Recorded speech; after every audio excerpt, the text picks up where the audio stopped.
TV9 Bharatvarsh आपको यमुना की सफाई को लेकर जितने भी अपडेट्स हो रहे हैं हर उससे अवगत करा रहा है।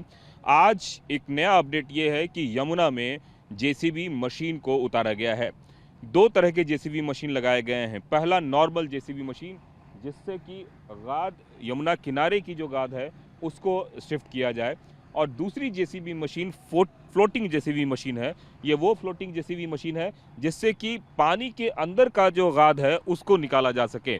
और आप देखिए, थोड़ा सा वाइड एंगल शॉट्स हमारे कैमरा पर्सन अमित आपको दिखा रहे हैं किस तरीके से डीप फ्लोटिंग जेसीबी मशीन के माध्यम से अंदर के गाद को निकाला जा रहा है, और ये अंदर के गाद को निकाल के फिर उसको रखा जा रहा है। तो ये जो आप तस्वीर देख रहे हैं, यह तस्वीर बताने के लिए काफ़ी है कि किस तरीके से यमुना की सफाई को लेकर जिस तरह की बात चल रही थी वो शुरू हो चुकी है, और बाकायदा जेसीबी मशीन को आज इस पूरे सफाई अभियान में लगाया गया है। इसके पहले जो मशीनें थी वो मशीनें थी वीड हार्वेस्टर, जिससे कि यमुना के जलकुंभी और तमाम तरह की चीज़ों को साफ किया गया। और अब देखिए, बड़े जेसीबी मशीनों के माध्यम से यमुना की सफाई का काम शुरू हुआ है, और यह काम आईटीओ घाट, वजीराबाद और ओखला तमाम जगहों पर यह किया जा रहा है। इसमें सबसे मज़ेदार बात यह है कि सबसे पहले इन मशीनों के माध्यम से सबसे आसपास के खरपतवार को कम किया गया। इसके अलावा जो सबसे बड़ी समस्या ये है कि यमुना का गाद इतना ज़्यादा जम गया है कि पानी जो है वो ऊपर की तरफ आ रहा है। तो यमुना की गहराई को भी करने के लिए मैं तस्वीरों में फिर से एक बार दिखवाना चाहूँगा कि किस तरीके से दूसरी तरफ बाकायदा डीप जो क्लीनिंग मशीन है, जो गाद है, उससे जेसीबी मशीन के माध्यम से ये निकाला जा रहा है।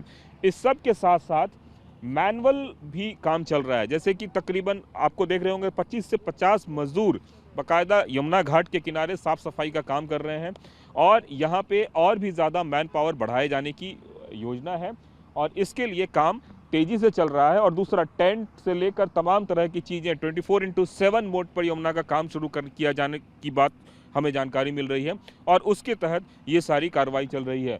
अब तक हमने जितनी भी बार यमुना की सफाई देखी, कभी इस तरीके से नहीं देखा कि टेंट लग गया हो और बाकायदा पूरा का पूरा इंतज़ाम हो गया हो, भारी मशीनें आ गई हों। तो ये सारी चीज़ें जो हैं वो अब ज़मीन पर दिख रही है, और ऐसा लग रहा है कि यमुना का कायाकल्प होने वाला है। हमारे ठीक सामने में एक और आप जेसीबी मशीन देख सकते हैं, जिससे कि गाद को शिफ्ट करने की बात है। और अभी जो तैयारी चल रही है उसके हिसाब से जब ये गाद सूख जाएगा, जो जिस गाद की तस्वीर मैं आपको दिखा रहा हूँ, जब ये सूख जाएगा तो इसको सड़कों के अपलिफ्टिंग के काम में लगाया जाएगा। मतलब सड़क पे जहाँ मिट्टी की ज़रूरत पड़ेगी वो मिट्टी की नहीं, बल्कि इसी गाद को सुखा के, तो एक तरीके से आम के आम गुठलियों के दाम की कवायद जो है वो दिल्ली सरकार करने जा रही है, और वो तस्वीर आपको यहाँ पे दिख रही है। 3-4 मशीन एक जगह पे खड़े होकर काम कर रहे हैं, जिसमें कि एक वीड हार्वेस्टर मशीन है, दूसरा अंदर से जो गाद निकालने की वो मशीन है, तीसरा बड़ी जेसीबी मशीन से गाद निकाला जा रहा है, और मैनुअली भी यहाँ पे साफ सफाई करे। कितने स्टाफ होंगे आज यहाँ पे तकरीबन? ये तो नहीं है, पर हैं अपने, ठीक हैं, जो भी लगे हुए हैं, बाकी हमारे एक्शन सर भी लगे हुए हैं। अच्छा, और ये बड़ी जेसीबी मशीन है जिससे सफाई वगैरह का काम चल रहा है? बाकी आज स्टाफ लगा दिया है सगला। आज स्टाफ ज़्यादा हो गया है। हाँ, और यहाँ पे बाकी मैं तो यही से कहूँगा लोगों से, लोग भी अपनी जिम्मेदारी निभाएं, यमुना को यमुना जैसा लगे कि जैसे और देशों की जैसी नदी होती हैं ऐसी अपनी नदी भी हो। ठीक है ना।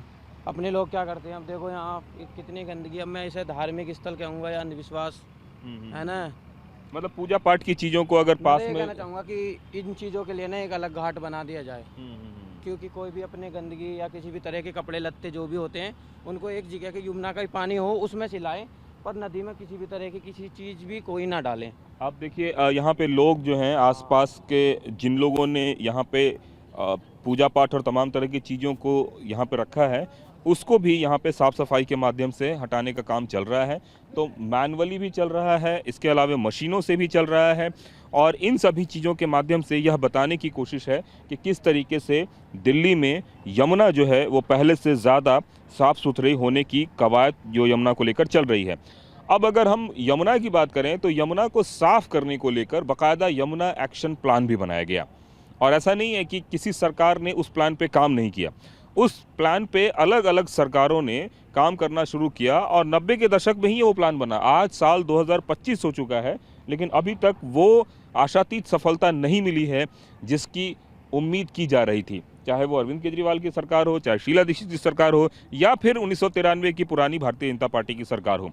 उम्मीद इस बार की जा रही है कि जिस तरह की तकनीक, जिस तरीके के जोश और जिस तरीके के से काम किया जा रहा है, तो ऐसी उम्मीद की जा रही है कि इस बार शायद सफलता मिले। अब देखिए, जो तस्वीर में फिर आपको दिखाना चाहूँगा कि बड़ी संख्या में जो लोग जा रहे हैं, हाथों में बोरियों में भर भर के, वो यमुना का वो अपशिष्ट है जो इसके किनारे पे पड़ा हुआ था, और उन अपशिष्टों को धीरे धीरे यहाँ से हटाने का काम शुरू हो गया है।